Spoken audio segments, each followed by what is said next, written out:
tres unidades de nuevo. La primera unidad del curso era una introducción al antropoceno, si recuerdan, más bien relacionado con temas geológicos, para explicar muy bien de qué se trata esta potencial o propuesta de nueva época geológica.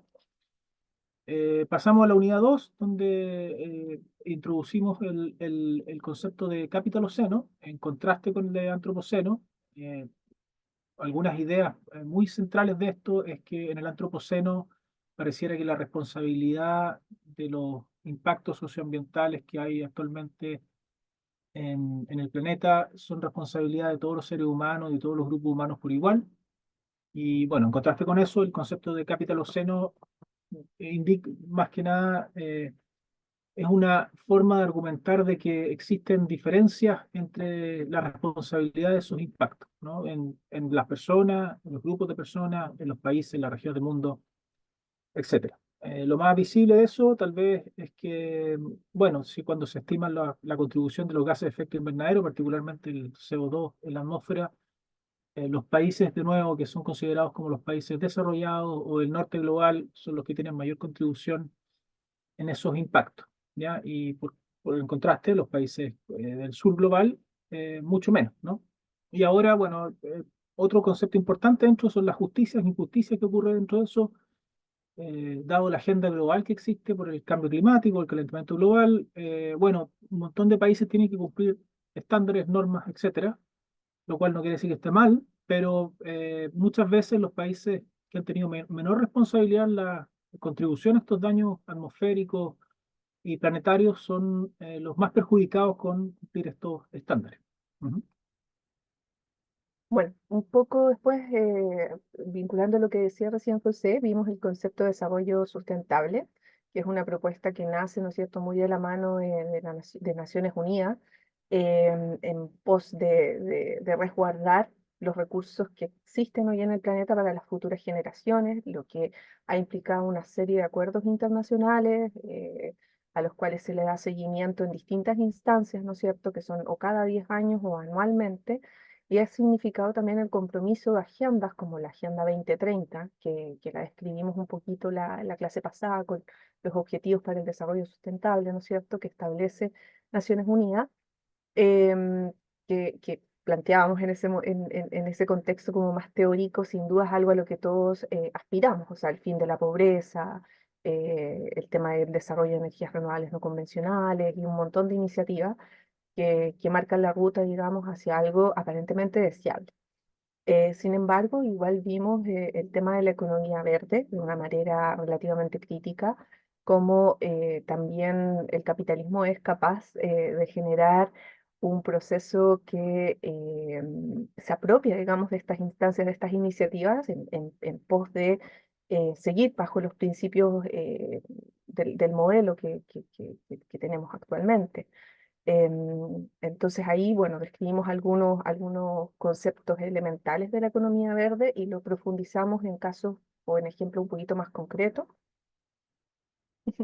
Sí, no, el otro caso, la evaluación económica, Claro, pero no. es que estaba dentro de la Ah, economía verde, por eso. no. Pero bueno, en realidad tenemos en la unidad del Capitaloceno cuatro temas que nosotros propusimos como formas que tiene esta idea o esta noción de capitaloceno de sobreponerse a la crisis socioecológica y el sistema capitalista seguir funcionando. Esa es como la Ujú, idea clave. sí. Y dentro de eso hay cuatro temas. Uno es el desarrollo sustentable y economía verde que mencionaba Maite. Otro tema es la valoración económica de la naturaleza. Otro tema son las energías renovables no convencionales. Y el cuarto es la conservación de la naturaleza que vamos a ver hoy día. Ujú, Y la valoración económica de la naturaleza, básicamente lo que vimos es el concepto de servicio ecosistémico, como los beneficios que otorgan los ecosistemas para los humanos, para las poblaciones humanas. Vimos que habían diferentes tipos de servicios ecosistémicos. Hay servicios ecosistémicos de provisión, que son los servicios materiales, por ejemplo, como la fibra, los alimentos, los combustibles, etcétera. Vimos los servicios de regulación, que tienen que ver con procesos de los ecosistemas, por ejemplo, la regulación del clima, el control de inundaciones, que hacen los humedales, por ejemplo, eh, ¿qué más? La producción de suelo, etcétera. Y finalmente estaban los servicios que son los servicios culturales, que son aquellos servicios que representan valores cuestiones estéticas relacionadas con educación, por ejemplo, también, que se dan gracias a los ecosistemas. Por ejemplo, la enseñanza universitaria, enseñanza de escuela, muchas veces se desarrolla en ambientes naturales. Eh, y también un servicio importante ahí que siempre se considera es el turismo y la recreación, ¿ya? Bueno, lo crítico que vimos con la valoración económica de la naturaleza es que parece que nuevos aspectos de la naturaleza que antiguamente o anteriormente no estaban siendo valorados en una unidad económica, es decir, en dinero, hoy día sí lo están haciendo. Por ejemplo, piensen en algo que se habla actualmente en el contexto del cambio climático, que es la venta de bonos de carbono. O sea, los bonos de carbono, por compensación a emisiones contaminantes, hoy día se pueden vender. Entonces eso tiene precio, que básicamente es el secuestro de carbono y almacenamiento de carbono que hacen los árboles. Hoy día eso tiene un precio.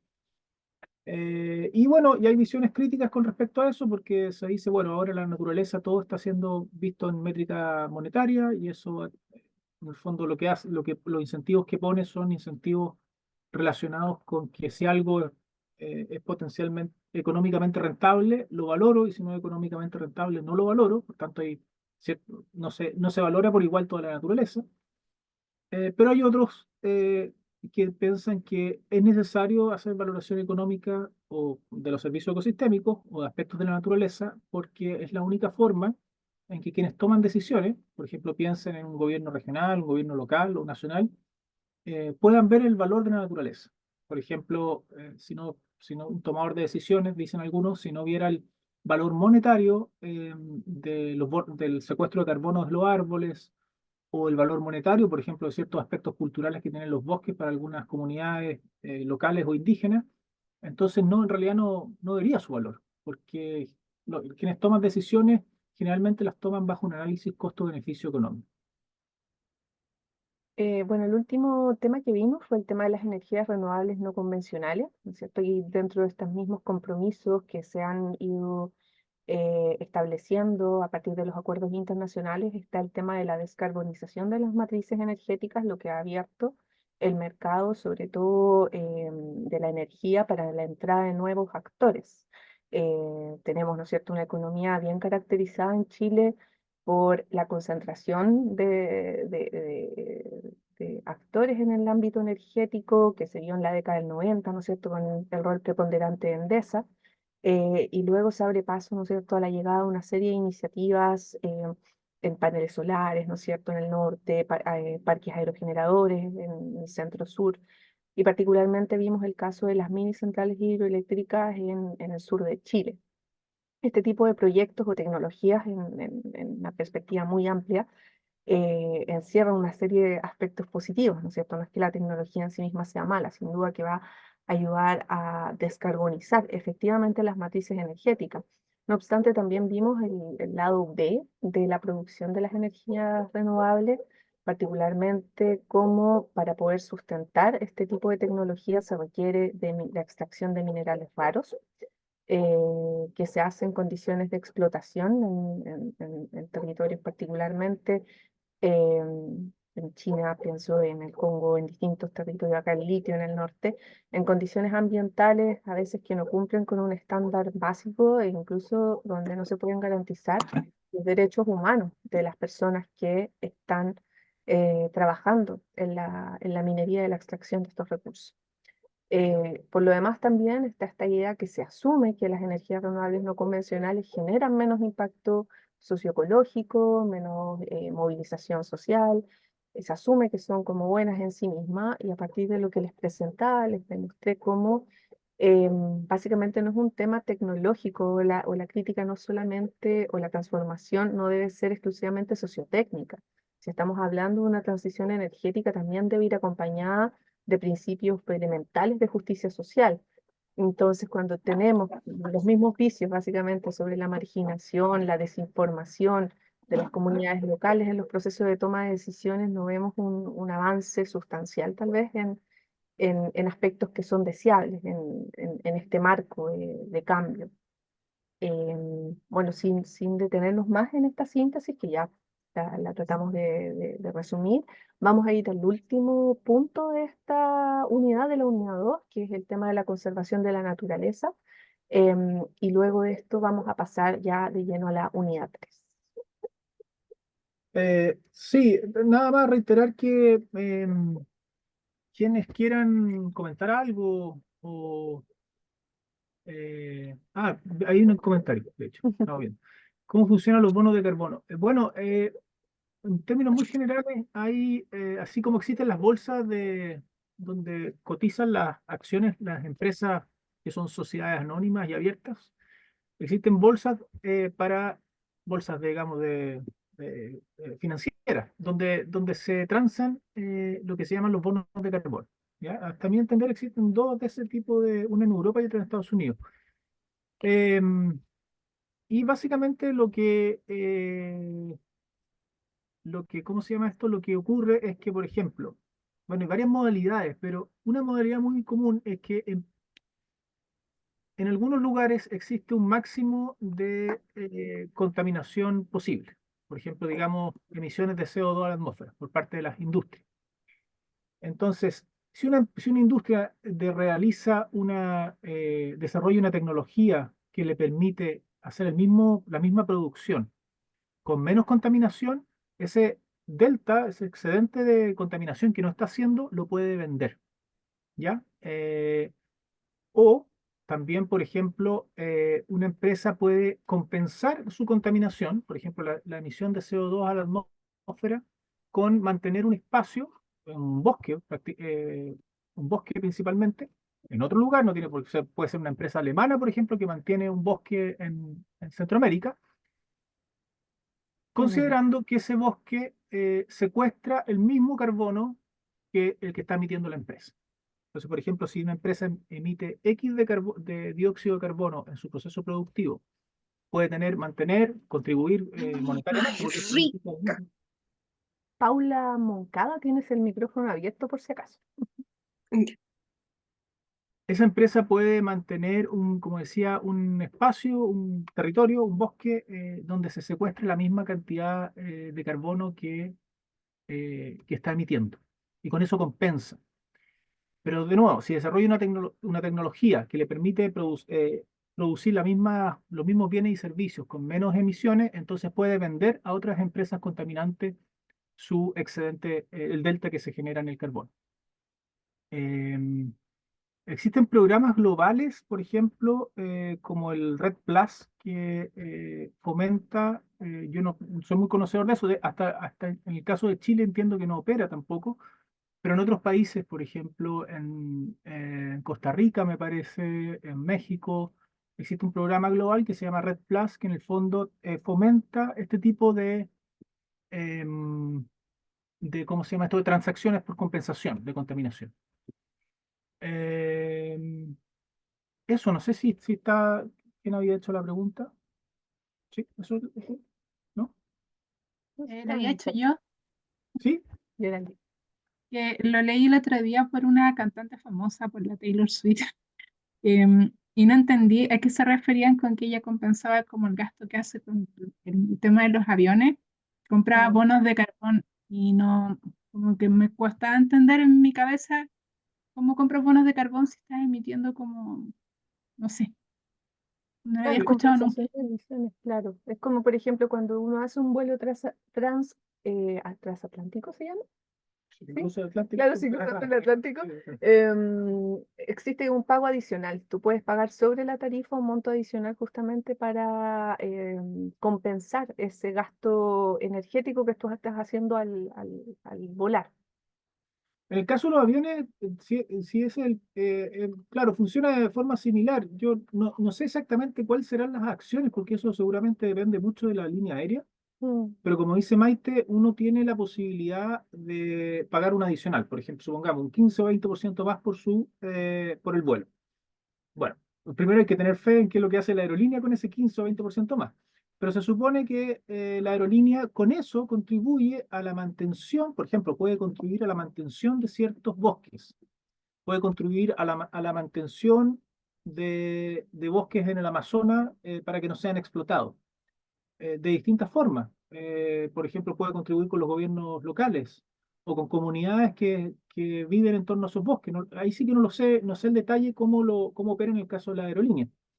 Pero el punto es que el avión en su viaje está emitiendo mucho dióxido de carbono y para compensarlo contribuye a la mantención de bosques que son fundamentales para hacer la otra parte, el secuestro de carbono. Así más o menos funciona en el caso de la aerolínea. Ahí deja Fabián un comentario, como claro, Ah, Piñera con el Parque Tantauco hacía compensación de carbono y está súper difundido en el mundo, yo he sabido como de personas que tienen grandes fortunas que promueven la conservación. Bueno, José va a hablar un poquito más de eso, o se puede referir tal vez si es que no lo tenía pensado, pero que tratan de, a través de la conservación y la restricción de acceso de las personas, garantizar en el fondo una compensación de sus emisiones.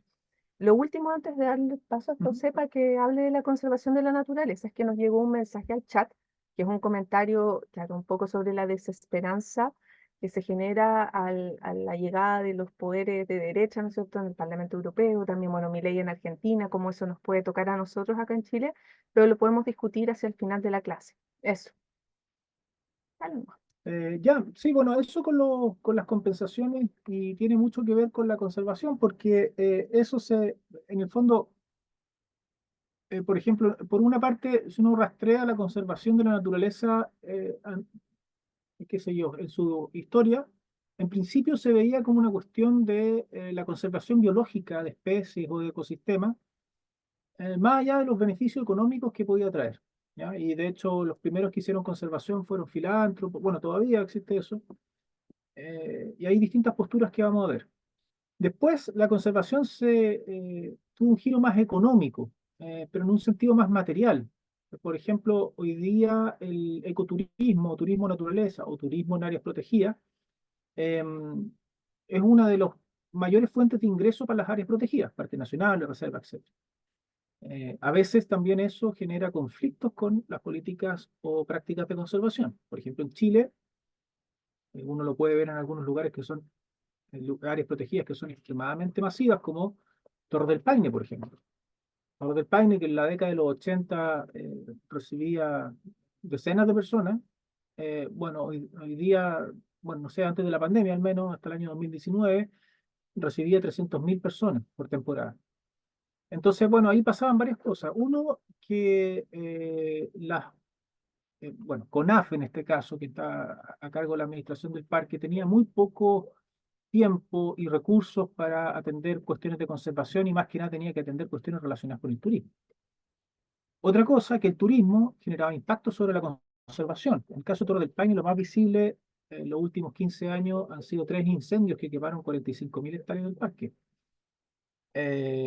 Además de basura, además de que la gente no siempre sigue los mismos senderos, entonces hace senderos nuevos y un sendero en un parque es un poco un área de sacrificio, ¿no? Entonces, bueno, el turismo empieza a tener conflictos con la conservación, no en todas partes, pero en muchas partes, sobre todo cuando se vuelve más masivo. Y eso, como decía, es una forma de meter la economía en la conservación. Pero con la venta de bonos de carbono y otros mecanismos, con la venta, hablemos más ampliamente, con la venta o la valoración de servicios ecosistémicos, se produce un fenómeno que se llama la financiarización de la conservación. O sea, se vuelve una cuestión ya financiera, mucho más abstracta, ¿no? Los ingresos económicos no llegan por una cuestión material que la gente va necesariamente al lugar, sino que la gente no siquiera tiene que ir al lugar. Puede haber un espacio que se conserva, por ejemplo, para la venta de bonos de carbono. O digo más ampliamente para la provisión de servicios ecosistémicos, porque también hay programas que se llaman de pago por servicios ambientales, lo van a ver por ahí, o pago por servicios ecosistémicos. También en Costa Rica ha sido un país medio líder en esto, donde no solamente se mantienen los bosques para que secuestren carbono, sino que se mantienen los bosques para otras cosas también, por ejemplo, la producción de suelo, qué sé yo, la purificación del agua, etcétera. Entonces, bueno, es una decisión muy, ¿cómo se llama esto? En la política pública muy frecuente. Existe un propietario, aquí mismo donde vivimos nosotros, por ejemplo, existen propietarios que tienen 100 hectáreas de bosque o 80 hectáreas de bosque, todavía son considerados pequeños productores forestales. Y esas personas tienen mucho incentivo a cambiar esos bosques por plantaciones de eucalipto, por ejemplo, porque el eucalipto tiene una producción mucho más rápida, van a haber dinero más rápido, qué sé yo, van a vender leña o talar el bosque nativo para vender leña, etcétera. Que mantener, ¿cuál es el incentivo de esa persona para mantener el bosque? Si es que no tiene un programa, ni el dinero, ni los recursos para hacer un programa de ecoturismo, o lo que sea. Entonces, bueno, en muchas partes para solucionar eso hicieron programas que le llaman pago por servicios ambientales o pago por servicios ecosistémicos para, en el fondo, decirle, mire, usted en su bosque se proveen un montón de servicios ecosistémicos. Entonces, a veces son programas mixtos, a veces el Estado aporta dinero para que la persona pueda mantener ese bosque y la producción de esos servicios ecosistémicos. Otras veces es una relación entre privados. Bueno, también lo menciono porque es otra forma también de la financiarización de la naturaleza. El tema de la conservación, bueno, lo primero que quería decir es que ¿cómo vuelvo atrás, Maite? Ahí, no, al principio.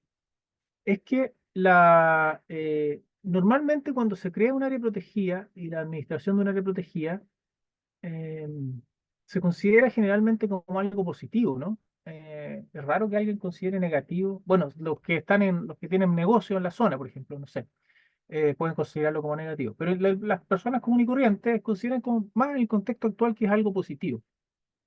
Y bueno, y sí, la creación de áreas protegidas ha traído muchos beneficios para la conservación biológica.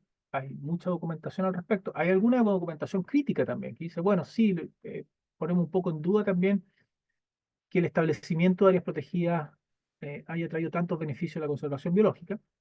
Y me refiero a áreas protegidas realmente como un espacio delimitado, ¿no? Delimitado materialmente con cerco o delimitado cartográficamente. Se establece un área que va a ser para conservación y va a tener, en el caso de Chile, distintas categorías: Parque Nacional, Reserva Nacional, Monumento Natural, etc. Además, hoy día en Chile hay todo un cambio en la institucionalidad ambiental, entonces la administración y gestión de esta área va a depender del Ministerio del Medio Ambiente y ya no de CONAF. Pero bueno, lo que queremos ver un poco en esta última, recuerden también, es bueno ir recordando que por qué estamos tocando estos temas, porque son lo que creemos que formas que tiene, o la literatura que utilizamos nos apoya en eso, formas que tiene el sistema capitalista, ya que estamos hablando del capitaloceno, de perpetuarse, ¿no? Son formas más bien funcionales a la continuidad del sistema más que contra el sistema. Entonces, bueno, la conservación de la naturaleza también crea un montón de conflictos sociales. Algunos de esos conflictos sociales son, por ejemplo, desplazamiento forzoso de personas. En la creación de áreas protegidas, hay muchas personas que se ven expulsadas de los lugares donde se crean esas áreas protegidas. Y de nuevo, tiene que ver con una cuestión de justicia. Muchas áreas protegidas se crean dado el contexto actual de crisis socioecológica, dado el contexto actual de capitaloceno, antropoceno, en la jerga de nuestro curso. Y muchas de esas áreas se crean en lo que se conoce como el sur global, eh, a raíz de la contaminación que hizo el norte global. Entonces, y son las personas que menos han tenido que ver o que menos responsables son del calentamiento global y de la crisis socioambiental, quienes muchas veces se ven perjudicadas, porque tienen que salir de esa área. Es como hay un grupo humano que siempre, no sé, ha dependido de un bosque en términos de sacar leña, madera, qué sé yo, y otros recursos, y de repente se crea un área, se cerca y se dice, bueno, ustedes tienen que salir de acá porque están dañando el bosque. Ese tipo de cuestiones pasa, y ha sido muy estudiado también. En muchos otros casos contribuye a procesos de desposesión. ¿Qué quiere decir eso? Y en algunos casos son los estados quienes controlan las áreas protegidas, pero en otros casos son grandes privados. Entonces esos grandes privados se benefician de cuestiones como el ecoturismo, por ejemplo, y las personas que eran propietarias de esa zona pierden su propiedad, ¿no? Y se producen procesos de desposesión. Se producen distintas desigualdades, bueno, ya mencioné un poco eso. Esta desposesión, desigualdad, etcétera, desplazamiento forzoso, contribuyen también al empobrecimiento de grupos locales. ¿Ya? El acaparamiento es el término en inglés que se conoce como el grabbing, que en el fondo es como el control de un área desposeyendo a otras personas, ¿no? Y generalmente esos controles, en el caso de las áreas protegidas, de nuevo, lo hacen estados o lo hacen grandes privados que no son necesariamente de ese territorio. Bueno, y a raíz de todo esto se producen conflictos con las comunidades locales, porque, bueno, en muchos casos las personas no están dispuestas a abandonar sus áreas, y entonces siguen ingresando, digamos, ya saltando cercos, rompiendo cercos, qué sé yo, entrando, y bueno, y se producen conflictos y conflictos serios que llevan a, qué sé yo, heridos, muertos, y todo eso, y bueno, y se criminaliza a dirigentes, representantes de grupos locales, indígenas, que están en resistencia a la creación de estas áreas protegidas. ¿Ya? Estos son algunos, hay otros, hay muchísimas. En la bibliografía del curso nosotros les dejamos bibliografía al respecto, pero son algunos de los conflictos. Entonces, por ejemplo, acá hay dos artículos que son muy citados. Uno dice, bueno, ¿por qué la gente o los grupos locales no eh, ¿cómo se dice? Apoyan. Apoyan la conservación? ¿Ya? Y el otro es parques y personas, los impactos sociales de las áreas protegidas. Y es una revisión. Entonces, hay bastante documentación al respecto. Y además de eso, y bueno, y como el paso adicional a eso, dado los conflictos que se generan, se han producido también fenómenos que se conocen como la militarización de la conservación. En África y en algunos lugares de Asia, más adelante vemos en otra diapositiva, en India particularmente, se han producido enfrentamientos con grupos paramilitares que tienen que ver con los estados, que tienen que ver con ONG. Hay un caso más conocido que involucra a la WWF. Entonces, las áreas se cercan y se mantienen con grupos armados que están, bueno, están armados ahí para dispararle a quien quiera ingresar al área, ¿no? Entonces, bueno, también hay una literatura que se ha expandido últimamente en relación a la militarización de la conservación, ¿no? Por ahí si quieren buscar más, nosotros presentamos estos textos en inglés porque son los que están más actuales. Entonces, bueno, lógicamente en inglés van a encontrar más cosas, pero de hecho no, ni siquiera sé si en castellano hay eh, literatura con respecto a la militarización, pero en inglés van a encontrar ya un buen cuerpo de literatura con respecto a eso. Y bueno, y estos conflictos, problemas con la conservación, se avisora que pueden incrementarse, dado algunas iniciativas globales que tienden a fomentar nuevas formas de conservación. Y aquí menciono dos proyectos globales. Uno se llama Half Earth, que es un proyecto para proteger la mitad de la superficie terrestre, marina y terrestre, me refiero a de la Tierra.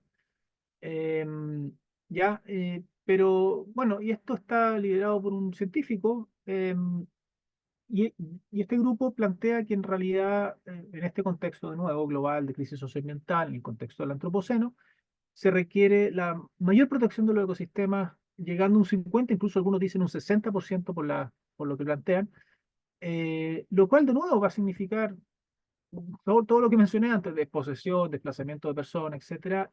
Bueno, ya ha recibido muchas críticas en el sentido que no se ha hecho un poco cargo de los aspectos más sociales de la conservación, ¿no? Está muy orientado a la conservación biológica. ¿No? Y la segunda iniciativa, este 30 por 30, que en el fondo plantea que para el año 2030 al menos el 30% de los ecosistemas marinos y terrestres estén protegidos. ¿Ya? En este 30 por 30, por ejemplo, Chile esto está a nivel de países, Chile es un firmante de este 30 por 30. Lo mismo, de nuevo, es un poco proyectar de que si ya existen conflictos y si no se toman en consideración aspectos sociales de la conservación, que yo creo que cada vez se están tomando más en cuenta, por suerte, eh, bueno, entonces se pueden generar más conflictos de los que aún existen hoy día. Bueno, frente a esto hay distintos, digamos, paradigmas en relación a la conservación, y esta tabla un poco plantea cuatro formas o paradigmas distintos de conservación. Si se fijan, no, ahí, y como hago el puntero, no, dámelo tú. Ahí sí, gracias. Eh, bueno. Existen dos formas de mirar esta matriz. Si uno mira las filas, tiene si el tipo de conservación o el paradigma de la conservación es un paradigma capitalista o va más allá del capitalismo o no es capitalista. Y por el otro lado, en el caso de las columnas, uno ve si este paradigma de conservación adhiere a una dicotomía sociedad-naturaleza, que ya vio Maite en la primera sesión, o va más allá de esta dicotomía sociedad-naturaleza y no adhiere a esta dicotomía, ¿ya? En este extremo, en una conservación que es capitalista y que se basa en la dicotomía sociedad-naturaleza, tenemos lo que se llama la conservación convencional, o hay otro nombre para darle esto, que es la conservación de fortaleza. En la típica conservación biológica, que eh, cierra un área, en el fondo, y ahí el término área protegida queda muy bien, para protegerla del impacto humano. ¿Ya? Con la idea de que son áreas prístinas. Aquí se ve mucho en la Patagonia, eh, que hablan de que las áreas son prístinas, intocables, que los humanos no han llegado allá, lo cual es muy discutible, ¿no? Sobre todo en la Patagonia, porque ahí hay grupos humanos que han tenido un asentamiento larguísimo. Por ejemplo, los Cahuéscar, los Yaganes, tienen asentamiento de 6.000 años en la zona. Entonces es difícil algo decir, no, esto no tiene impacto humano, ¿no? Podría tener menos impacto humano, o el impacto humano no ha sido tan severo, qué sé yo. O otra forma de verlo es que la gente que ha vivido en la zona ha tenido una forma de vida que ha permitido que esas áreas sean atractivas para conservar, ¿no? Pero bueno, esta conservación convencional o conservación de fortaleza que se llama de fortaleza porque se cierra un área y se controla para que no sea impactada por lo humano, es una conservación muy del sistema capitalista, y también da cuenta de esa dicotomía sociedad-naturaleza al tiempo que cierra el área para protegerla de las personas, ¿no? Entonces separa naturaleza de humanos. Después tenemos algunos tipos nuevos de conservación, ¿no? Y aquí hay uno que se llama un movimiento que salió hace unos 10 o 12 años, que se llama la nueva conservación, que es una conservación capitalista, porque está muy centrada en el desarrollo económico, ¿no? Está más que en la conservación biológica, muy en el desarrollo económico, pero va más allá de la dicotomía sociedad-naturaleza, ¿no? No necesariamente adhiere a esta dicotomía sociedad-naturaleza. Aquí quien está, por ejemplo, en este nuevo movimiento de conservación, en la Unión Internacional de Conservación de la Naturaleza, la IUCN, que está por sus siglas en inglés, que habla de otras áreas de conservación, Other Affected Areas Based Conservation Measure, otras medidas eh, no sé cómo me cuesta traducir pero otras formas de conservación que van más allá de la generación incluso de áreas protegidas, ¿no? Y eso es un paradigma que rompe un poco con esta división tan tajante, con límites espaciales muy definidos aquí termina la naturaleza, aquí están los humanos, ¿no? Sino que más bien, y esto, por ejemplo, esta nueva conservación, este movimiento de nueva conservación, está muy apegado a las formas de que veíamos de valoración del servicio ecosistémico, compensación por bonos de carbono, etcétera. Todo ese tipo de instrumentos financieros y económicos más vinculados a la protección, porque están muy vinculados al desarrollo económico, finalmente. Y por otro lado, tenemos un tipo de conservación que está, podríamos decir, más allá del capitalismo, pero que mantiene la dicotomía sociedad-naturaleza. Y esto se le llama el neoproteccionismo. Y una iniciativa que representa esto es lo que mostraba recién del Half Earth Project, que en el fondo quieren conservar el 50% de los ecosistemas marinos y terrestres, pero con una lógica súper tradicional de conservación, es decir, establecer áreas protegidas para que la biodiversidad biológica sea protegida de los humanos. Entonces ahí está la dicotomía sociedad-naturaleza, pero el proyecto es tan radical que va más allá de las lógicas del capitalismo incluso, ¿ya? En el otro extremo de la conservación convencional o la conservación de fortaleza está un movimiento muy, muy reciente que se llama, en inglés es Convivial Conservation, conservación de convivencia. No sé si incluso será adecuado el término en castellano, porque yo creo que en castellano no existe literatura al respecto. Y esta Convivial Conservation o conservación de convivencia está en el otro extremo porque va más allá de una conservación, digamos, capitalista, y rompe con la dicotomía sociedad-naturaleza. Ustedes si buscan Convivial Conservation en Internet van a encontrar información, artículos, qué sé yo, y un movimiento bien activo. Y bueno, ellos plantean, para dejarlo en general, ellos no hablan de áreas protegidas, por ejemplo, sino que hablan de áreas promovidas. Y no necesariamente, de nuevo, la conservación tiene que ver con la creación de parques o reservas, que es como tradicionalmente se ha visto, sino que, por ejemplo, estas son ilustraciones de el Convivial Conservation. Ellos lo que plantean es que haya un mayor vínculo, una mayor mezcla entre lo humano y lo más que humano, ¿no? Entonces, por ejemplo, que no se arme esta cuestión que está la urbanización, que es lo humano, o está, ¿cómo se llama esto? Sí, sí, es que tengo ese... ahí. Sino que más bien, por ejemplo, lo urbano se mezcle con lo rural y tal como muestra esta figura, ¿no? No esa tradicional cuestión de que esté por un lado lo rural o lo conservado, la naturaleza, sino que todo lo contrario. Y ellos también otro concepto que utilizan es el compromiso democrático, que en el fondo es que las personas, bueno, que las personas, sobre todo las personas que viven en torno a áreas protegidas, estén muy involucradas en lo que se puede conocer como la gobernanza de la conservación, y que en realidad estén comprometidas más allá de porque esa área de conservación les va a traer beneficio económico netamente, sino porque habría que entender o entrar en la lógica que al final todo el sistema humano, no solamente el sistema económico, depende de los ecosistemas y llamémosle de los servicios o de las funciones ecosistémicas que estos ecosistemas brindan. ¿Ya? Así que bueno, ahí dejo dos conceptos, área promovida y compromiso democrático, por si quieren investigar más sobre eso. Em, sí, no, parece que... Ahí sí. Hay diferentes tipos de proyectos de conservación, diferentes razones por las que se hace conservación. Una razón es la soberanía. Los estados han establecido áreas protegidas en territorios frontera. El caso de Chile en la Patagonia es así. Se establecieron áreas grandes. Las áreas protegidas más grandes de Chile están en la región de Magallanes, por ejemplo, que era una región que estaba muy alejada del poder central de Chile y donde existían conflictos con Argentina también. Entonces, una forma de establecer la soberanía fue crear, porque el Estado no podía hacer control de otra forma, entonces creaba grandes áreas protegidas, con la ambición de que más adelante se hicieran más infraestructura, qué sé yo, más conectividad que permitiera, como hoy día, por ejemplo, visitarla. Áreas para turismo, muchas áreas se crean con el objetivo del turismo.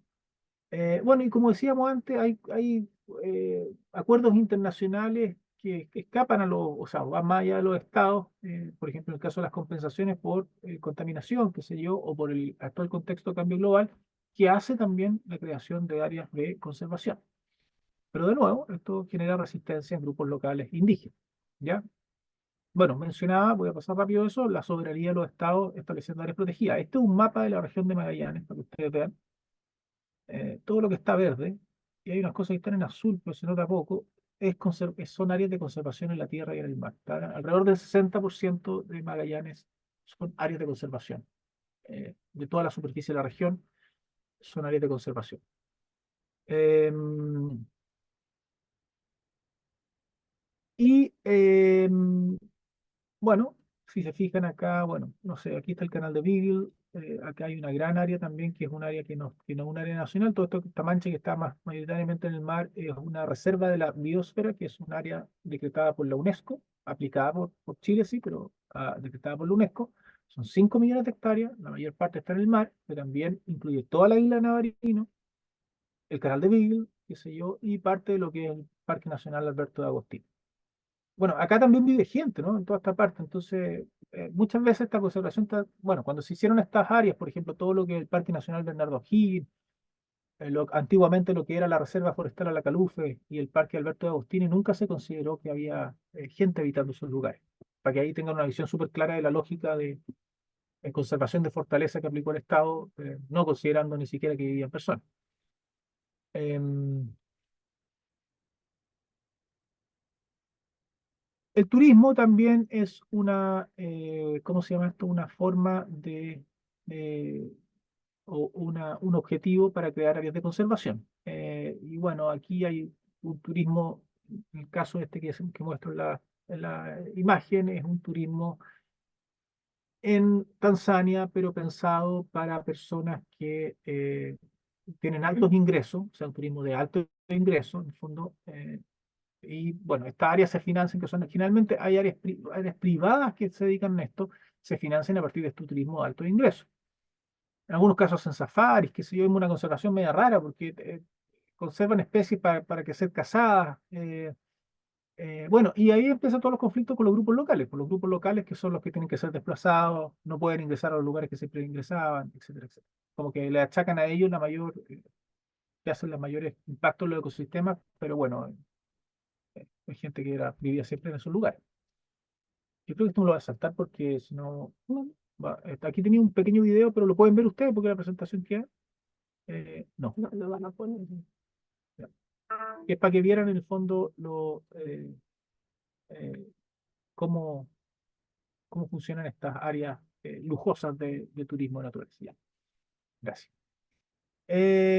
Bueno, y la otra tema es las áreas de conservación que se crean para compensaciones por producción contaminante o acuerdos internacionales.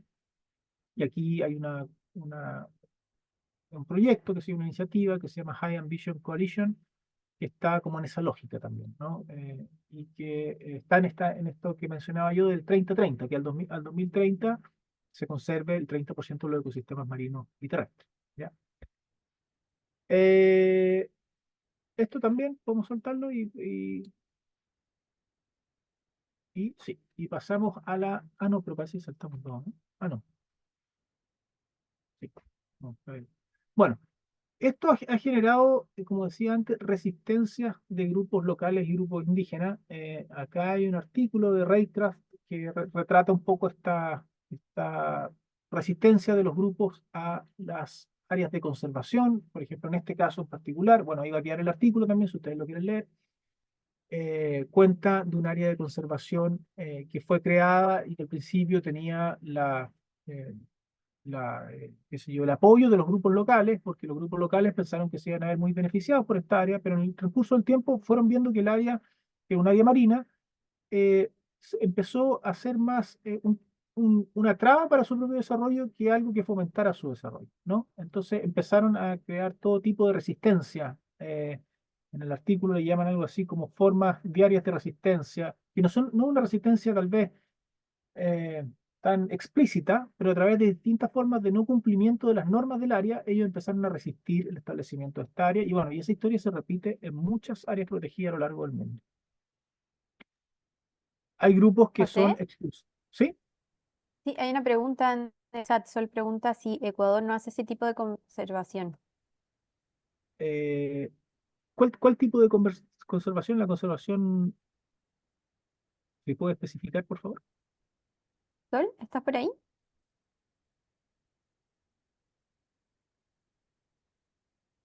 Igual ahí cuando quieran preguntar, pueden preguntar hablando también, porque nosotros como no los vemos, mientras tenemos la pantalla. Creo que Sol eh, no está en este momento conectada, así que no vamos a poder ahora saber, bueno, pero ahí si se tal vez vuelve a lo podemos conectar, aclarar. Sí, disculpen, aquí Sí, estoy. sí, Escúchenme bien.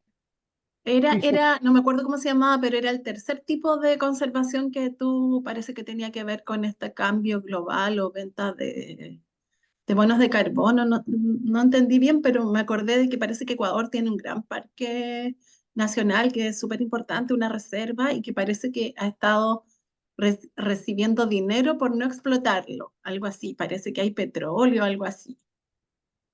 Sí, de hecho, cuando estaba Correa en el gobierno, tuvieron me parece que empezó ese como conflicto, no recuerdo si era petróleo o minerales, tampoco me acuerdo en este momento, em, pero claro, yo me acuerdo que cuando estaba esta polémica, incluso desde el gobierno de Ecuador, como que, porque había mucha presión por el mundo porque ese lugar se conservara. Pero en el Sí. fondo, y muy válidamente, Ecuador como un país sudamericano decía, bueno, pero nosotros necesitamos dinero porque tenemos que tener educación, qué sé yo. O sea, por otro lado es cierto, es fácil que un país europeo venga y diga, oiga, mantenga eso. Sí, pero ustedes ya tienen solucionada la educación, la salud, etcétera. Nosotros acá necesitamos dinero. Entonces, bueno, ahí me acuerdo que el gobierno de Ecuador, ya no sé si estaba Correa en ese momento o otro presidente, le dijeron, bueno, entonces páguennos ustedes pues, para mantener esta área. Y hasta ahí llegó la negociación. Pero el tema, claro, es importante porque, por ejemplo, la conservación de esa área en Ecuador o la conservación del Amazonas, por ejemplo, para poner lo que involucra a muchos países, no solo Brasil. Entonces, es importante para el mundo entero, ¿no? Y eso es una de las cuestiones que plantea este concepto del antropoceno o capitaloceno, que en términos políticos es súper complicado porque va incluso más allá de las divisiones nacionales, de las soberanías nacionales. O sea, si el día de mañana el gobierno, bueno, el gobierno de Perú, Brasil, Venezuela, qué sé yo, y Bolivia decían acabar con el Amazonas, nos vamos a ver todos perjudicados, no solamente los ciudadanos de esos países.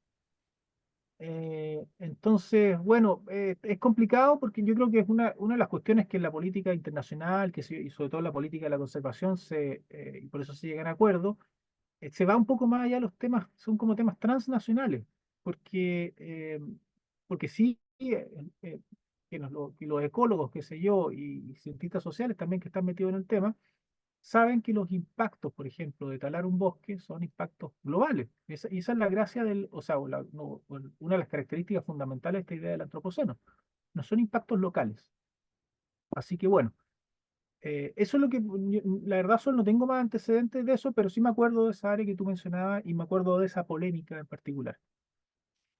Em, en este caso, en lo que estoy mostrando en la diapositiva, en India, en un parque que se llama Kaziranga, bueno, aquí hubo un conflicto grave porque hubo expulsión de personas y incluso, y aquí está, bueno, metido tanto el gobierno local del área como la ONG internacional WWF, que tenía algún grado de administración de esta área. Entonces, aquí se acusó que gente fue expulsada del área. Hago un reportaje de la televisión holandesa que nosotros lo pudimos ver con Maite. Está disponible, yo lo dejé acá, pero está disponible en inglés nomás. Está sin subtítulos, por ahí se lo dejamos también en la... que ellos acusan primero que la gente fue expulsada. La gente al negarse a abandonar el área o al resistir esto, hubo enfrentamientos que dejaron heridos y no recuerdo si hubo incluso un muerto. Y otra cuestión más allá de todo eso, incluso más grave tal vez, es que según el reportaje de la televisión holandesa, esto todo según esa fuente, eh, se acusó de que se estaba esterilizando a las personas sin su consentimiento. Una cuestión que uno parecerá muy raro, ¿no? Porque que tiene que ir a un área protegida con esterilizar personas. Estamos hablando de grupos locales que tienen poca educación, que etcétera, fueron engañados para todo esto. Bueno, se supone que lo estaban esterilizando para que esa gente no tuviera descendencia y la descendencia nunca pudiera reclamar las tierras de las cuales fueron expulsados, ¿no? Esa era como un poco la lógica que planteaba este reportaje. Una cuestión súper brutal. Entonces, bueno, yo lo pongo para que vean un poco cómo los conflictos que genera conflictos graves que genera la conservación. La otra pues salta porque sí, y no sé si vamos a tener mucho tiempo, muy largo, pero bueno, sí, el caso anterior, podéis ponerlo nomás como el titular, pero sin que corra. También los videos se los vamos a dejar mejor para que ustedes los vean con calma porque en honor al tiempo. Hay un caso en Colombia también que es interesante porque generalmente los conflictos en relación a la conservación eh, s- se, muchos se orientan a la expulsión de personas de los lugares, que es un poco lo que estaba hablando ahora. Pero hay algunos casos en que las personas están dentro de los lugares de conservación. Y este caso en Colombia muestra un poco eso. Entonces, en algún momento se creó un área protegida en Colombia. eh, Algunas personas se negaron a irse y se llegó a un acuerdo para que se mantuvieran adentro. Pero ahora esas personas que están adentro, de nuevo, ven que están dentro de los márgenes de un área que puede atraer mucho turismo, que puede ser muy beneficioso para otros, pero no para ellos, porque tienen un montón de restricciones productivas. Entonces ahí hay un punto súper importante, de nuevo, un poco lo que decía la injusticia, justicia. Se crean áreas protegidas, si no se consideran las personas, entonces no se consideran los usos, las prácticas, qué sé yo, económicas y sociales que tienen esas personas, entonces esas personas se pueden ver perjudicadas. El área de conservación no va a generar un bienestar para esas personas, va a ser una traba probablemente para su forma de desarrollo local. Así que bueno, está ese caso. Eh,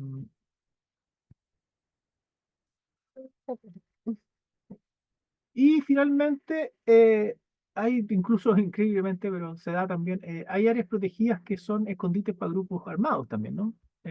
Y aquí hay un grupo, el Boko Haram, que es un grupo armado, y bueno, se está hay una especie de polémica, no sé, en Nigeria, porque quieren intervenir una selva, ¿no? Que ha sido el escondite de uno de los grupos terroristas más importantes a nivel global, qué sé yo, pero ahora quieren transformarlo en una atracción turística. Entonces, y de nuevo, un poco lo que mostraba, y ustedes van a poder ver en ese video que dejé antes, atracciones turísticas para turismo internacional, de alto ingreso, etcétera.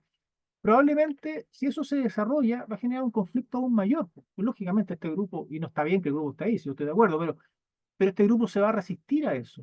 Y como van a haber muchos capitales, ya sea privados o estatales metidos, bueno, el conflicto va a escalar.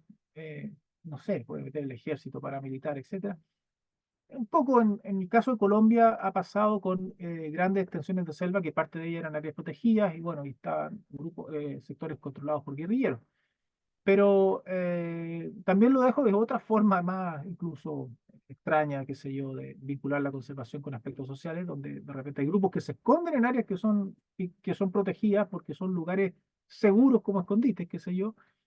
Y bueno, y si se quiere eso compatibilizar con proyectos turísticos, por ejemplo, puede generar un problema para los turistas principalmente, pero también para los estados y que invierten. Eso con respecto entonces a la conservación. Y ahora Maite va a dar el inicio a nuestra tercera unidad del curso.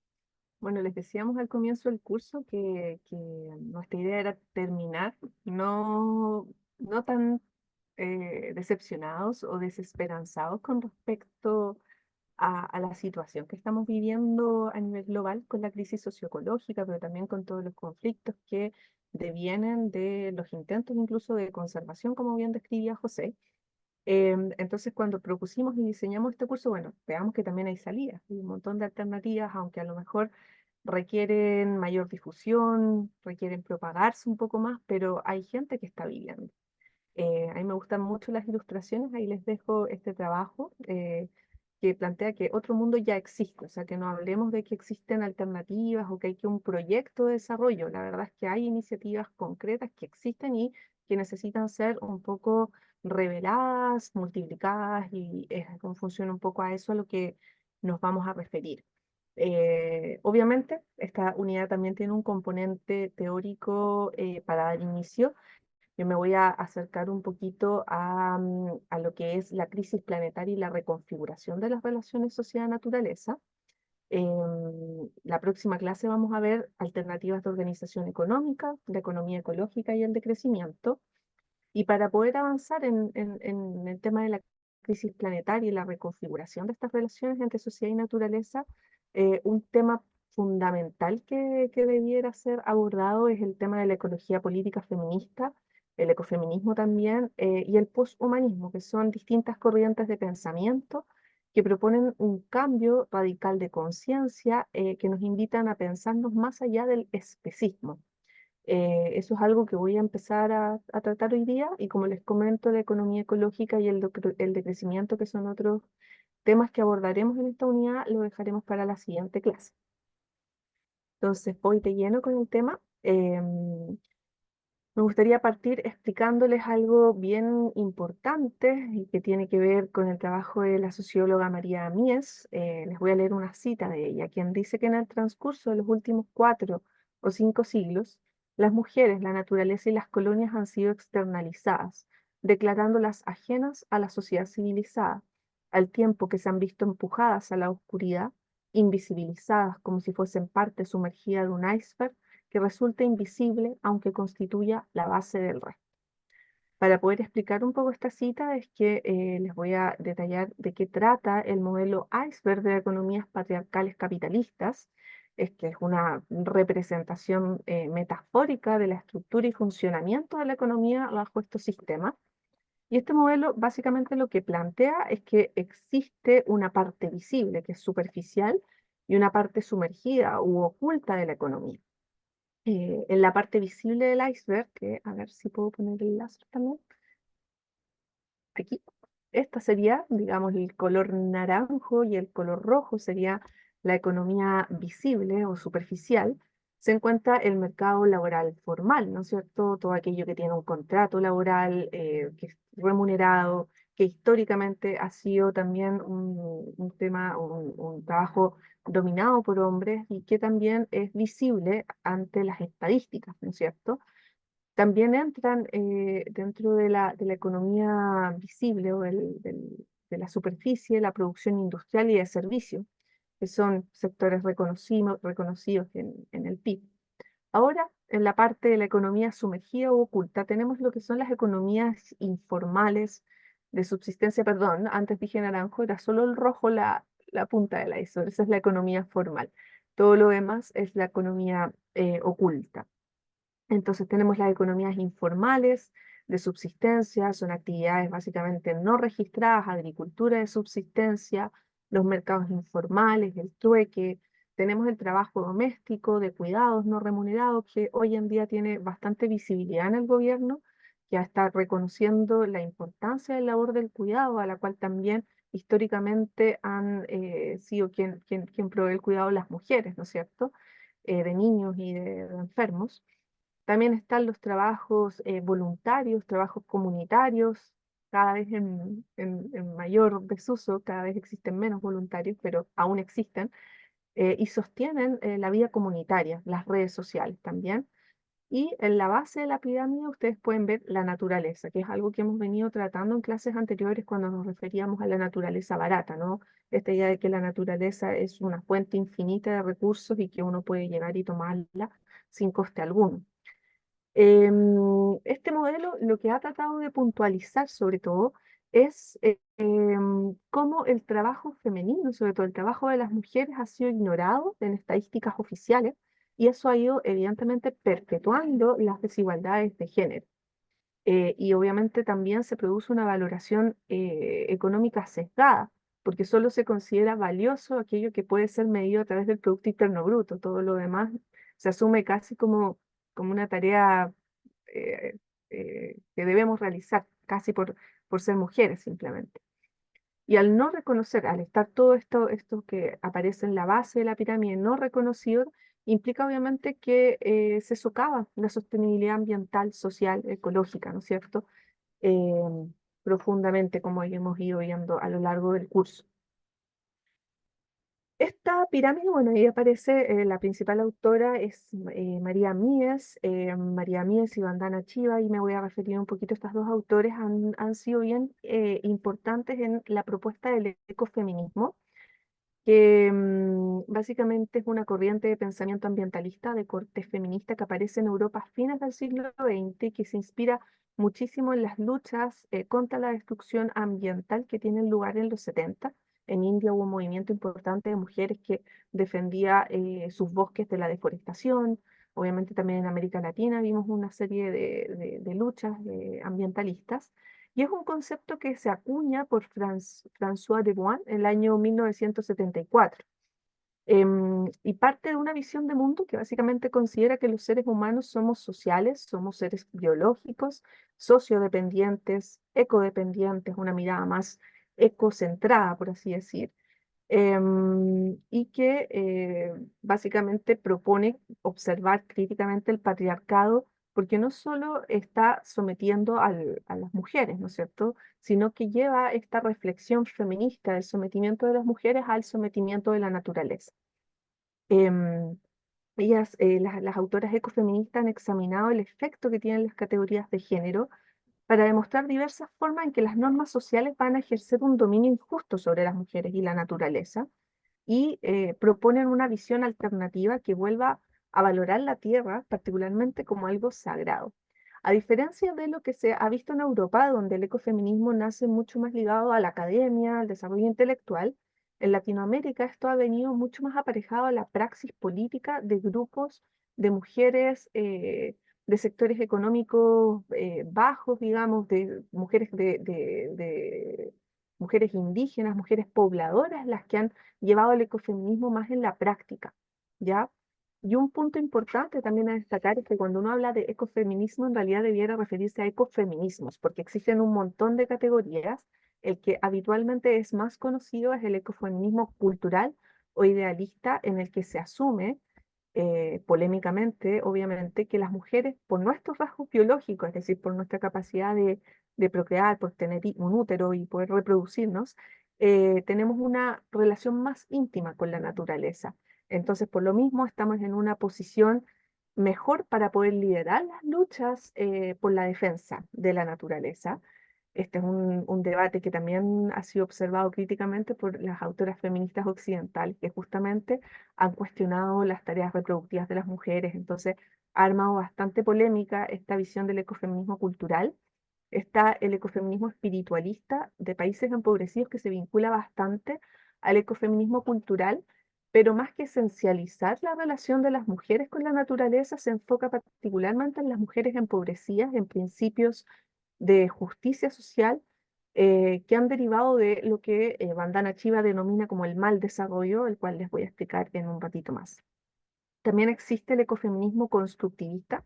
En lo particular, siento como mayor cercanía con este enfoque, que sostiene que no hay una esencia femenina, por así decir, que sitúa a las mujeres más cerca de la naturaleza, sino que el lugar histórico que se ha asignado a las mujeres en países empobrecidos principalmente, nos hace ocupar ciertos espacios de proximidad en relación con la destrucción ecológica, porque muchos de los trabajos que históricamente nos han sido asignados están relacionados con el aprovisionamiento de alimentos, con la búsqueda de leña, con el tema del agua, ¿no es cierto? Y todo eso hace que podamos notar, en primer lugar, las agresiones o la devastación ecológica. Nos damos cuenta antes de los procesos de devastación ecológica. Está el ecofeminismo queer y también está el ecofeminismo animalista, vegano, antiespecista, al cual me voy a referir un poquito más adelante cuando le hable de poshumanismo.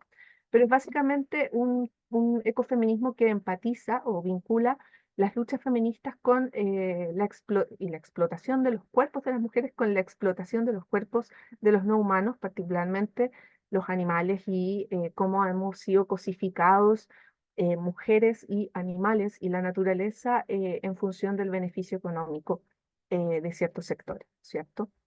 Bueno, ya les comentaba que una de las principales exponentes del ecofeminismo es Vandana Shiva. Ella es una física, filósofa y escritora de India. Y en su libro, en verdad es como un capítulo del libro, es un texto bien cortito que se los voy a dejar en la carpeta, que se titula Abrazar la vida, mujer y ecología y supervivencia. Plantea que el siglo de las luces, ¿no es cierto?, va a dar origen a una teoría de progreso que se centra en el conocimiento científico moderno y fundamentalmente en el desarrollo económico, que da inicio a toda la devastación ecológica en nombre del progreso, ¿no es cierto? Y ella plantea esta noción del mal desarrollo que viene de la devastación ecológica, impulsada obviamente por la ciencia moderna, que va a romper la unidad cooperativa, el apoyo mutuo, el vínculo entre mujer y naturaleza. Va a haber en la mujer y en la naturaleza objetos pasivos que van a derivar en procesos de empobrecimiento y desposesión. Ahí hay una cita de este texto que dice: la recuperación del principio femenino permite trascender de los cimientos patriarcales del mal llamado desarrollo y transformarlos. Permite redefinir el crecimiento y la productividad como categorías vinculadas a la producción, no a la destrucción de la vida. El texto se enfoca bastante en una mirada bien crítica a la ciencia moderna por ser reduccionista, universalizadora, violenta, destructiva, y que ha dado paso no solamente a, a una devastación ecológica, sino también al deterioro del lugar que históricamente ha ocupado la mujer en la sociedad. Sobre todo ella analiza todo esto a partir de casos de estudio en India, el tema de las castas, que sin duda es algo interesante, no nos va a dar mucho el tiempo, pero eh, que ha sido un tema bien relevante en la literatura feminista, por la degradación que han tenido las mujeres, sobre todo de las castas más empobrecidas. Además de Vandana Shiva, está el trabajo de María Mies. Ella tiene un texto que se llama La Praxis, es una socióloga, por si acaso. eh, Tiene un texto que se llama La Praxis del ecofeminismo, biotecnología, consumo y reproducción. Y al igual que el texto de Vandana Shiva, ella tiene una mirada bien crítica a la ciencia moderna. Particularmente su trabajo al igual que el de Vandana Shiva, se vincula bastante a un análisis crítico a la biotecnología, cómo ha permitido el avance de la biopiratería, que es algo que ha estado bastante en el debate público en Chile. Recientemente, ¿no es cierto?, tuvimos una norma que quería establecer ciertos parámetros de control de las semillas y el intercambio de semillas de las guardianas y guardianes, que básicamente se mueven en los márgenes. Entonces quería establecer casi como una suerte de carnet de guardianes, eh, y que ha derivado esta biopiratería, ¿no es cierto?, en la apropiación del conocimiento tradicional y en la apropiación de la semilla, que ha sido inscrita y patentada, ¿no es cierto?, por grandes corporaciones que han limitado casi la memoria de la semilla. O sea, han logrado manejarla de modo tal que una planta pueda dejar de reproducirse para no dar semillas gratis, ¿no es cierto? Y que vienen con paquetes tecnológicos que han derivado también en la producción de monocultivos, y cómo todo esto ha alterado profundamente las bases de la biodiversidad, no solo ecológica, sino de la biodiversidad cultural. Y en este margen, obviamente, todas las tecnologías campesinas han sido devaluadas, han sido vistas como poco productivas bajo este lente del imperativo económico, y se ha desvalorizado muchísimo el trabajo de la mujer. O sea, tenemos, por ejemplo, toda la llegada de la semilla de la papa sirena y de otras papas más productivas a Chiloé, cómo significó un deterioro o una marginación de la producción de papa tradicional campesina en Chiloé, que ha sido solamente revitalizada a partir del trabajo de un montón de organizaciones, instituciones y también mujeres que han dado valor, ¿no es cierto?, a la importancia de la biodiversidad genética de la papa en Chiloé. Y esto produce también, a partir de esta mirada crítica, hay una mirada también sobre cómo el desarrollo a veces se fragmenta. Existe una visión de potenciar el bosque por una parte y el huerto por otra parte como algo separado, que ha sido muy impulsado bajo los principios de la Revolución Verde, que nace en el contexto de la teoría de la modernidad que yo les hablé en clases anteriores. Alianza por el Progreso, cómo evitar las reformas agrarias, o sea, cómo impulsar las reformas agrarias para evitar las revoluciones campesinas. Entonces, bueno, tenemos que producir, producir, producir, y esto deviene en la Revolución Verde, y en todo lo que, las consecuencias negativas que han generado a partir de los monocultivos. Bueno, brevemente,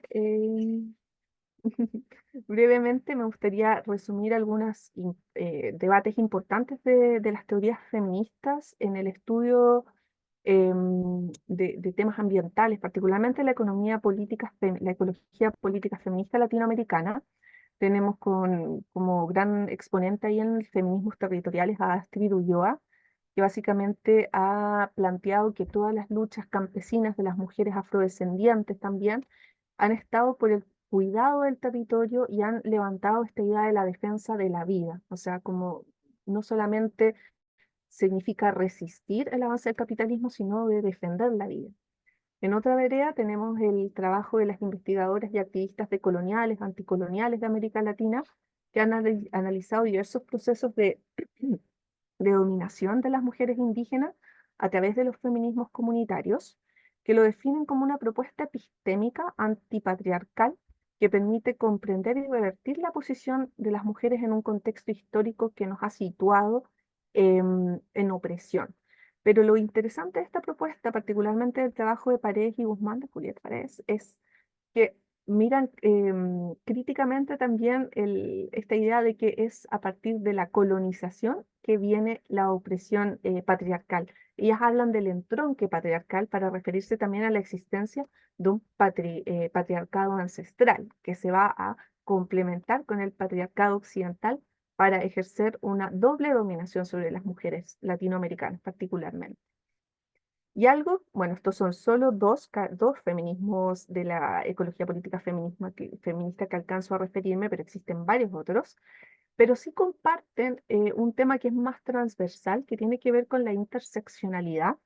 Es decir, que no podemos solo observar a la mujer como una categoría única. O sea, tenemos que romper con la idea de la mujer universal, porque dependiendo de nuestra clase social, de nuestro género, de nuestra etnia, de si vivimos en zonas rurales o zonas urbanas, cada mujer experimenta la opresión y la dominación de una manera completamente diferente. Esta propuesta nace del trabajo de una abogada americana, Crenshaw, quien empieza a revisar una serie de procesos de injusticia que sufren particularmente mujeres afrodescendientes en el sistema judicial norteamericano, y es a partir de su trabajo que muchas autoras latinoamericanas han traído esta literatura para poder analizar los procesos de opresión. No me queda mucho tiempo, pero sí quisiera saltar como del aporte también que traen las lecturas feministas, particularmente el tema del poshumanismo, el trabajo de Rosy Braidotti, que nos ha traído la cosmopolítica como un elemento central para revitalizar la relación entre lo humano y lo más que humano, que tenemos que abrir nuestra sensibilidad, no solamente a la lucha de dominación y opresión hacia las mujeres, sino también hacia otras especies, lo que se vincula bastante con el feminismo que ya describí anteriormente, que es el feminismo antiespecista, que se ha trabajado harto por la autora Carol Adams. Y un enfoque que a mí particularmente me hace mucho sentido, que es el enfoque multiespecies, que lo trabaja en primer lugar Donna Haraway. Ella se refiere al feminismo multiespecie, en el que aboga por una ética de cuidado que traspasa el límite de las especies. Ella tiene una frase que se llama, o sea, una cita en un texto que dice, no hagamos, hagamos parientes, no bebés. O sea, como que podamos entender que vivimos en un planeta devastado ecológicamente, que ya la vida es difícil para los que habitamos este planeta y que requerimos que ese cuidado se extienda más allá de los lazos consanguíneos.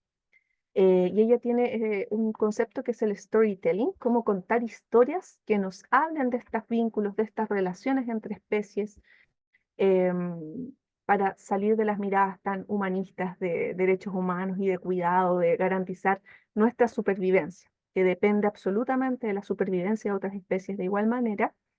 Y más metodológicamente, Anna Fink, en un texto que se llama The Mushroom at the End of the World, plantea la propuesta de la etnografía multiespecies, que es decir, bueno, si miramos alrededor de nosotros, haciendo sobre todo trabajo de campo etnográfico, nos damos cuenta que estamos en un mundo devastado ecológicamente, y que las huellas del impacto de la actividad humana sobre el planeta están a la vuelta de la esquina. Entonces, al observar esta devastación, podemos quedarnos llorando un poco o podemos también ver cómo la vida busca su curso, o sea, dentro de esos espacios de devastación, y ella se sitúa particularmente en un bosque devastado de la explotación de pino en Oregón, empieza a ver cómo empieza a surgir un hongo en particular que mueve la economía, que empieza a ver otro tipo de dinámicas. Entonces ella nos plantea metodológicamente una propuesta que se llama El arte de notar, es la traducción, o The Arts of Noticing, que es como una propuesta para, ella dice que es una inmersión apasionada en la vida de los no humanos que se estudian, que nuestro foco como etnógrafos, antropólogos, sociólogos no sea más solo la sociedad o el ser humano, sino todos los vínculos que establecemos. Bueno, como me queda nada de tiempo para poder dar espacio a reflexiones, va a quedar esta diapositiva también, o mañana puedo referirme cortito al Clutuceno, que es como la propuesta que trae Donna Haraway para salir del capitaloceno, ¿no es cierto? Que eso lo vimos. O sea, como salimos del capitaloceno lo más pronto posible para avanzar hacia el Clutuceno, que requiere un trabajo colaborativo entre humanos y no humanos, ¿no es cierto? Tenemos básicamente que unir fuerzas para poder reconstituir los refugios. Eso. Mañana podemos seguir Pasado mañana. profundizando. Pasado mañana, digo. Sí. Bien. Ya. Voy a soltar la pantalla para darles espacio a si tienen dudas, preguntas, comentarios acerca de la clase de hoy. Y no sé si hay algo más que quieras decir tú, Andrés. No, no,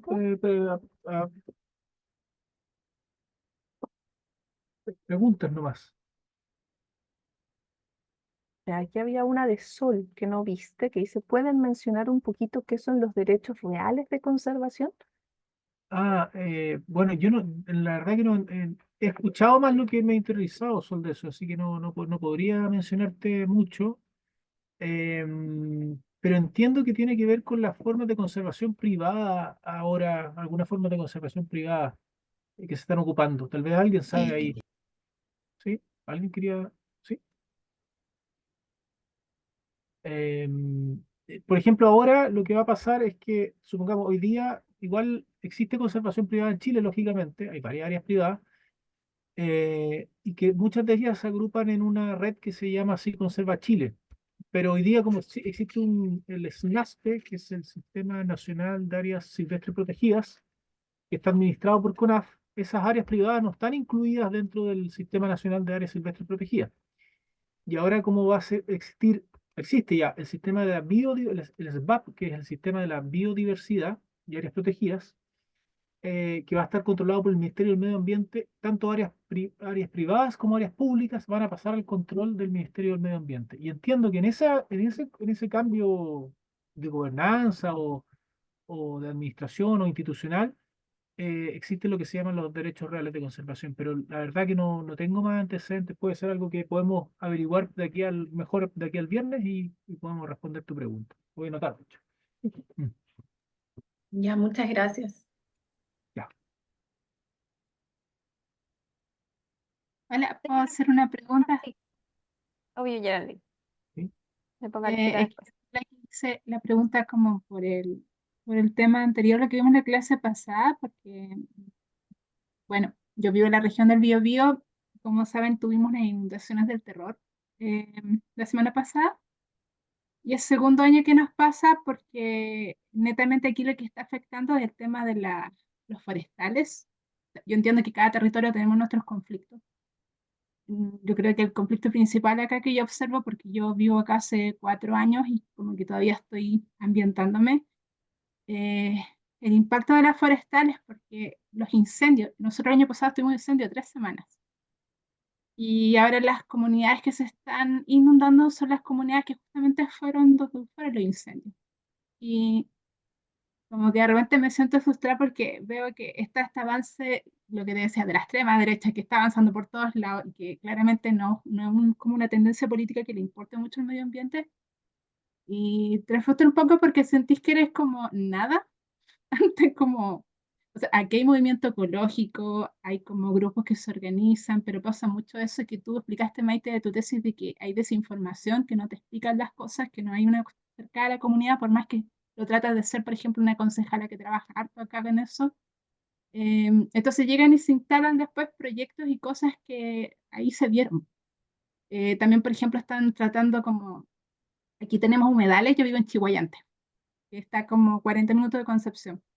Ujú. eh, Tenemos un humedal en toda la ribera que nos protege de las inundaciones, pero las quieren sacar para poner más carretera para el tema de los autos. Eh, entonces es como ver una máquina y una estructura tan grande y poderosa contra la que yo siento como que hay tan pocas herramientas. Yo por mi lado, por eso es que me meto a estos talleres, porque necesito como instruirme más por mi curiosidad que tengo en el tema. Me he dado cuenta que de ecología y caleta de términos que no sabía nada hasta que empecé a meterme a estos talleres, que le agradezco mucho la generosidad que tienen ustedes a explicarnos, pero como ustedes ven la visión desde el punto de vista de la especialidad que tienen ustedes con estos temas, porque están habiendo tantos cambios que, que no sé, veis como una especie de maremoto que se te viene encima y no hay como tú con tu carpita tratar como hay de conservarlo, de proteger el pequeño territorio en el que estás y eso. Muchas gracias, Geraldine. Gracias. ¿Con tú? ¿Con yo?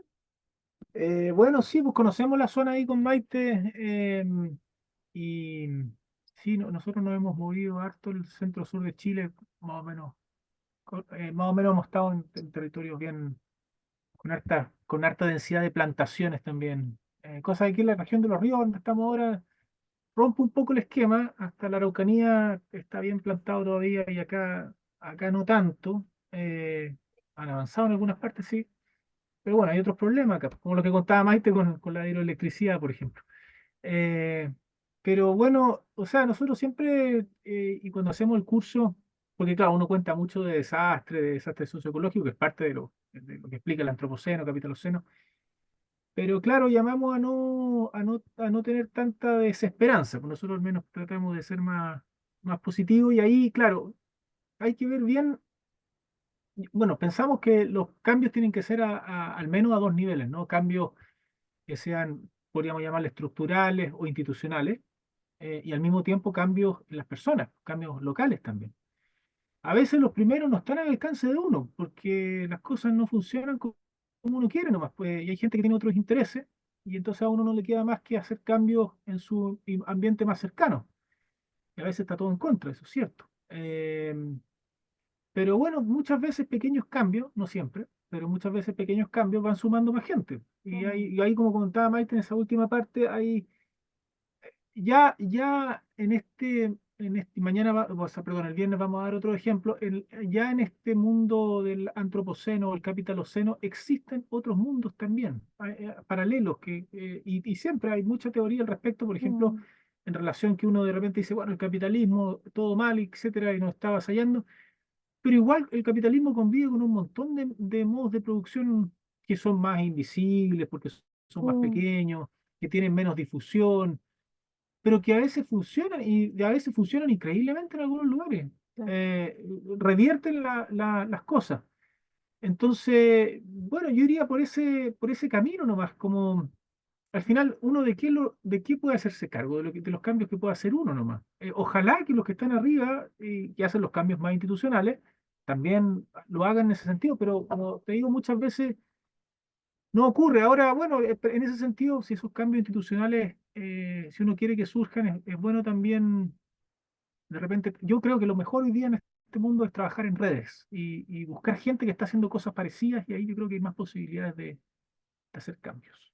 Yo creo que, bueno, muy en sintonía con lo que dice José, simplemente aportar que, claro, de repente el capitalismo tiene esta idea como, o uno se lo imagina como un gran monstruo que va avanzando y que va copando los territorios, y en la verdad, cuando uno lo analiza más en una mirada más micropolítica, son pequeñas acciones, son pequeños grupos, es tal empresa, es tal cosa, o sea, es visible, ¿no? Tiene una figura más humana de lo que realmente uno cree, ¿no? Así como que realmente lo ves como una totalidad, pero empiezas a desmembrarlo un poco y empiezas a comprender cuáles son sus relaciones, y un elemento central que yo lo he escuchado de bastantes territorios que han sido intervenidos por distintas iniciativas de proyectos extractivistas es fortalecer la vinculación comunitaria. Están haciendo continuamente, sobre todo gente más joven, un trabajo voluntario de reunirse, de conversar, porque a la hora que llegan estas iniciativas y encuentran un tejido social fortalecido, es mucho menos posible que generen procesos de erosión social que derivan obviamente en la apropiación territorial. Si tú llegas a un territorio donde la fragmentación social es total, o es muy débil la cohesión, es mucho más fácil que una iniciativa llegue y se instale. Y eso nos conmita a reflexionar a nosotros como internamente, bueno, ¿en qué nos estamos vinculando concretamente? ¿Qué hacemos con nuestro tiempo? Porque difundir o hacer activismo en redes sociales no nos está resolviendo la vida. O sea, si a ti te motiva la bicicleta, o te motiva el comercio justo, o te motiva el reciclaje, o sea, lo que sea que te motiva, bueno, organízate con otros colectivos, sé parte de una organización, promueve estas iniciativas en tus bases, en tus comunidades, en donde tú también estés. Y pienso que esa es como una tarea que debiéramos ir asumiendo con mayor responsabilidad, eh, y que es algo que, como dice José, podemos hacernos cargo. Sobre lo otro es bastante difícil, porque sobre todo llegar a sectores y a personas que tienen una mentalidad completamente diferente a la nuestra. Alberto, ¿sí? Sí. Hola, buenas. Buena. Hola. Eh, Mira, más que nada quería compartir una experiencia que tuve referente a lo que dijo Geraldine anteriormente, donde uno a veces se siente como ya no puede hacer nada contra esta grande industria. Y referente a lo que dijo, a mí me tocó hacer la práctica en el Parque Andino Juncal este verano. Y llegué justo con la problemática donde quería ingresar la minera Nutex. Entonces, por ejemplo, bueno, de un principio se supo que la minera tenía todas las facultades para ingresar al parque, al ser privado y no ser estatal. Entonces, lo que se hizo de un principio fue siempre tratar de retrasar nomás el proceso, poniéndole trabas, no dándole el permiso, y al final así fue como se logró que no ingresaran al parque. Después fue que hubo una nevazón y se cortaron los caminos. Entonces, gracias a eso fue que no pudieron ingresar. Ahora, ellos tenían un plazo donde se les vencía el permiso para colocar estas estructuras de 1 metro, y resulta que un juzgado de los Andes fue el que le dio el permiso para un mes más poder ingresar al parque. Y bueno, y tampoco se pudo porque ya había nevado. Entonces solamente quería compartir esa experiencia y mencionar que la nueva ley se supone que debería ir incluido ahora el Parque Andino Juncal al ser privado. Ujú. Sí, gracias Alberto. Sí, Ujú. yo sumado a lo de Alberto también y ante comentario de Geraldine, yo también quería contar una que me ha tocado en mi investigación para que vean un poco estas asimetrías de poder también y que a veces increíblemente funcionan. En la región de Magallanes, bueno, como ustedes saben, desde la región de los lagos, toda la Patagonia, desde la región de los lagos, la región de Aysén y la región de Magallanes, ha avanzado en los últimos 30 o 35 años la salmonicultura, eh, cada vez más profundamente. Em, y bueno, la región de Magallanes en los últimos 12 o 13 años ha avanzado exponencialmente porque, dado los impactos que ha tenido en los lagos y en Aysén, se decretaron moratorias para establecer nuevas concesiones y lo que se conoce como las triple A, que son las áreas aptas para el desarrollo de la cultura. Entonces cerraron esa área y a la industria poderosa, ¿no? O sea, digamos, empresas nacionales, internacionales, mucho capital noruego, qué sé yo, avanzaron en Magallanes y empezaron a instalar un montón de áreas desde el año 2011 más o menos. Y allá, para la perplejidad de los empresarios, digamos, y de todo el mundo en realidad, hubo dos comunidades indígenas, prácticamente, para los chilenos, lo digo para nosotros, chilenos y chilenas, prácticamente la mayoría cree que están extintas, los cahuéscar y los yaganes, que les dieron pelea, resistieron ese avance. Comunidades pequeñísimas. Bueno, porque lógicamente hay otras comunidades indígenas en Chile que tienen sus conflictos tienen mucho mayor difusión. Allá ni siquiera hubo difusión de eso. Y con una asimetría de poder gigantesca. O sea, estamos hablando el Estado a favor de la industria, abogados, etcétera, de todo tipo de irregularidades, todas las que quieran, lograron eh, remover concesiones acuícolas de los lugares que ellos consideran que son sus lugares, bueno, históricos, ancestrales en el espacio marino, ¿no? Principalmente concesiones que estaban en el Parque Nacional Bernardo Higgins y tres concesiones en el Canal de Beagle, que fueron las que lograron sacar las comunidades de Yagán. Pero digo, con una asimetría de poder impresionante. O sea, yo creo que nunca estuvo en los cálculos de la empresa y la industria que eso todo el conflicto está en curso, ¿no? No es que se hayan dado por vencidos, Mm. pero esas concesiones ya fueron removidas. Esa batalla ya se ganó. Y digamos, lo repito porque es una cuestión impresionante el poder económico, los recursos, etcétera, y la cantidad de irregularidades que cometió el Estado también, porque el Estado, digamos, cuando uno habla de estos proyectos de desarrollo, el proyecto digamos, de la expansión capitalista es un proyecto del Estado también. Entonces es una alianza entre el Estado, la industria, pero bueno, estas comunidades, digo, por eso es la importancia de la red, no solas, sino que con apoyo de ONG, qué sé yo, de centros científicos, incluso también con algún apoyo de algunos funcionarios del Estado, lograron juntar todos los antecedentes en un proceso larguísimo para poder resistir esa expansión de la salmonicultura, que como digo, es una cuestión contingente, está ocurriendo, pero bueno, hay mucho debate hoy día en torno a eso en Magallanes porque, bueno, las empresas están viendo que en realidad la pelea era en serio, no era. Ellos pensaban que iban a entrar a sus concesiones y no iba a pasar nada, pero Claro. hay como un Ujú. ejemplo nomás para que también lo consideren.